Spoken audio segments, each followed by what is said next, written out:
Danantara, makan bergizi gratis, dan Koperasi Desa Merah Putih harus dihentikan. Ada sebuah pertanyaan yang mungkin terdengar sederhana, namun jawabannya bisa menentukan bagaimana uang negara digunakan dalam beberapa tahun ke depan. Apakah Danantara, makan bergizi gratis, dan Koperasi Desa Merah Putih memang harus terus dilanjutkan? Atau justru sudah waktunya dihentikan, dikurangi, atau dirombak total? Pertanyaan ini bukan tentang suka atau tidak suka kepada pemerintah, bukan pula tentang mendukung atau menolak presiden. Ini tentang satu hal yang jauh lebih penting, uang rakyat. Karena pada akhirnya, setiap rupiah yang digunakan pemerintah berasal dari sumber yang sama, dari pajak, dari penerimaan negara, dari sumber daya alam, dan dari utang yang suatu hari nanti juga harus dibayar. Lalu, ketika negara menjalankan program dengan nilai yang sangat besar, pertanyaan paling sederhana harus diajukan. Apa manfaat nyata yang diterima rakyat? Danantara. Kita mulai dari Danantara. Badan Pengelola Investasi Danantara dibentuk dengan gagasan besar, mengelola aset negara, dan melakukan investasi strategis agar kekayaan negara dapat menghasilkan nilai yang lebih besar. Secara teori, gagasannya terdengar masuk akal. Daripada aset negara hanya diam dan menghasilkan keuntungan yang terbatas, mengapa tidak dikelola secara profesional agar bisa menghasilkan keuntungan dan memperkuat ekonomi nasional? Tetapi disinilah pertanyaan investigasinya dimulai. Siapa yang mengawasi Danantara? Seberapa transparan keputusan investasinya? Bagaimana publik bisa mengetahui apakah sebuah investasi benar-benar menguntungkan? Dan yang paling penting, siapa yang menanggung kerugian jika sebuah investasi gagal? Karena investasi selalu mempunyai resiko, keuntungan menjadi milik negara. Tetapi jika rugi, yang dipertaruhkan bukan sekedar uang perusahaan, yang dipertaruhkan adalah aset negara. Danantara sendiri pada 2026 masih memperkuat fondasi investasi, termasuk proses uji tuntas dan kesiapan proyek strategis. Artinya, belum saatnya kita menyimpulkan bahwa Danantara gagal, tetapi juga belum saatnya publik memberikan cek kosong. Danantara harus dibuktikan dengan hasil, bukan dengan slogan, bukan dengan besarnya aset, bukan dengan banyaknya proyek, tetapi dengan satu ukuran. Apakah kekayaan negara benar-benar bertambah dan manfaatnya kembali kepada rakyat? Sekarang kita masuk ke program yang paling dekat dengan kehidupan masyarakat. Makan bergizi gratis. Tujuannya sebenarnya sulit untuk ditolak. Anak-anak mendapatkan makanan bergizi. Ibu hamil dan kelompok rentan mendapatkan dukungan nutrisi. Dan dalam jangka panjang, kualitas sumber daya manusia diharapkan meningkat. Tetapi, semakin besar sebuah program, semakin besar pula pertanyaan yang harus diajukan. Pada 2026, anggaran MBG mengalami beberapa kali penyesuaian.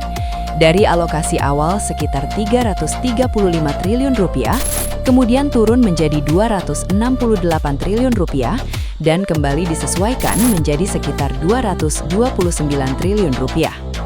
Mengapa? Karena pemerintah juga harus berbicara tentang efisiensi. Dan karena program sebesar ini menghadapi berbagai persoalan di lapangan, mulai dari logistik, kualitas makanan, keamanan pangan, hingga persoalan tata kelola. Bahkan pemerintah melakukan evaluasi dan pengetatan terhadap pelaksanaan program. Disinilah kita harus membedakan dua hal. Tujuan MBG bisa sangat baik, tetapi cara menjalankannya belum tentu selalu baik. Kalau sebuah dapur bermasalah, apakah seluruh MBG harus dihentikan? Belum tentu. Kalau ada pemasok bermasalah, apakah seluruh program harus dihentikan? Tidak juga. Tetapi kalau ada sistem yang berulang kali menghasilkan masalah, maka sistem itulah yang harus diperbaiki. Dan pertanyaan yang lebih penting adalah, apakah MBG benar-benar meningkatkan kesehatan, pendidikan, dan produktivitas generasi Indonesia? Karena dampak seperti itu tidak bisa diukur hanya dari berapa juta porsi makanan yang dibagikan. Kita harus melihat apakah anak menjadi lebih sehat, apakah kekurangan gizi turun, apakah prestasi belajar meningkat, dan dalam jangka panjang, apakah kualitas manusia Indonesia benar-benar menjadi lebih baik? Kalau jawabannya ya, program ini layak dipertahankan. Kalau tidak, maka negara harus berani mengevaluasi kembali desainnya. Lalu ada program yang namanya mungkin tidak terlalu sering muncul di televisi. Koperasi Desa dan Kelurahan Merah Putih. Gagasannya juga terdengar sederhana. Membangun kekuatan ekonomi dari desa, memperpendek rantai distribusi, membantu masyarakat mendapatkan akses usaha, dan membuat desa tidak hanya menjadi konsumen, tetapi juga menjadi pelaku ekonomi. Namun lagi-lagi, masalahnya bukan pada gagasan, masalahnya ada pada pelaksanaan. Karena membuat koperasi itu mudah, yang sulit adalah membuat koperasi menjadi bisnis yang benar-benar hidup. Gedung bisa dibangun, pengurus bisa ditunjuk, modal bisa disiapkan.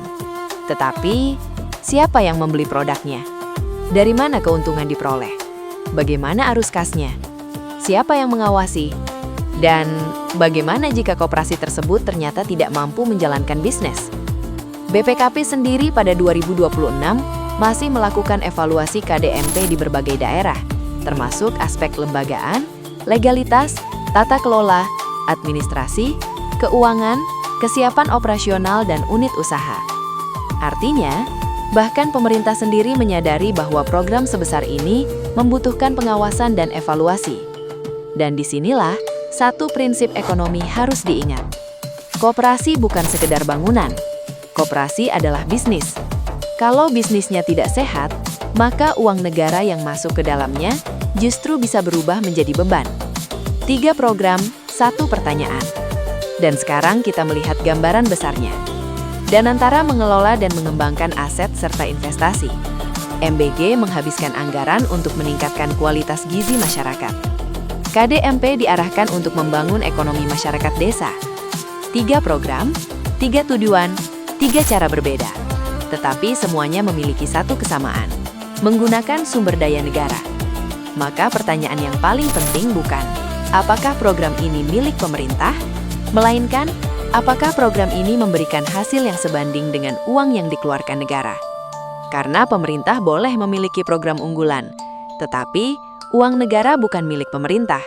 Uang negara adalah uang rakyat. Harus dihentikan. Lalu, apakah Danantara harus dihentikan?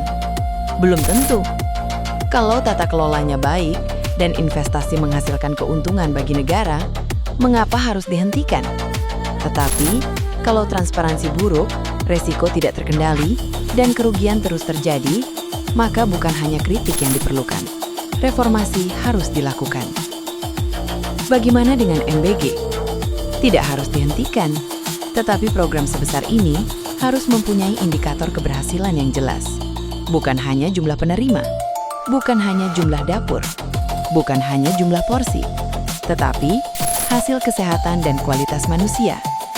Dan KDMP, jangan pula dinilai hanya dari jumlah koperasi yang berdiri. Karena 80.000 koperasi yang tidak menghasilkan keuntungan jauh lebih buruk daripada 20.000 koperasi yang benar-benar hidup dan mandiri. Jadi, mungkin pertanyaannya bukan hentikan atau lanjutkan, tetapi bagian mana yang berhasil? Bagian mana yang gagal? Berapa biaya yang sebenarnya? Siapa yang mendapatkan manfaat terbesar? Dan siapa yang harus bertanggung jawab jika target tidak tercapai? Dalam sebuah negara demokrasi, mengkritik program pemerintah bukan berarti membenci negara.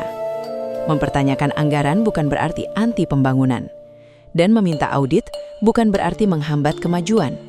Justru sebaliknya. Itulah bentuk kepedulian terhadap negara.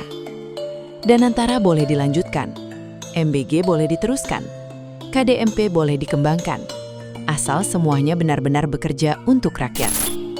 Karena ukuran keberhasilan pemerintah bukanlah berapa banyak program yang dibuat, bukan pula seberapa besar anggarannya, tetapi seberapa besar perubahan yang dirasakan rakyat. Dan pada akhirnya, jika sebuah program terbukti berhasil, pertahankan. Jika bisa diperbaiki, perbaiki. Jika tidak efektif, pangkas. Dan jika terbukti hanya menghabiskan uang rakyat tanpa manfaat yang sepadan, negara harus berani menghentikannya. Sebab, pemerintahan yang kuat bukan pemerintahan yang tidak pernah dikritik, tetapi pemerintahan yang berani diawasi, berani diaudit, dan berani mempertanggungjawabkan setiap rupiah uang rakyat. Dan, mungkin inilah pertanyaan yang seharusnya terus kita ajukan. Bukan siapa yang membuat program ini, tetapi untuk siapa program ini dibuat. Dan yang lebih penting, siapa yang akhirnya benar-benar menikmatinya. Karena pada akhirnya, uang negara adalah uang rakyat. Dan rakyat berhak tahu kemana uang itu pergi. Jangan lupa like, komen, follow, subscribe, and share.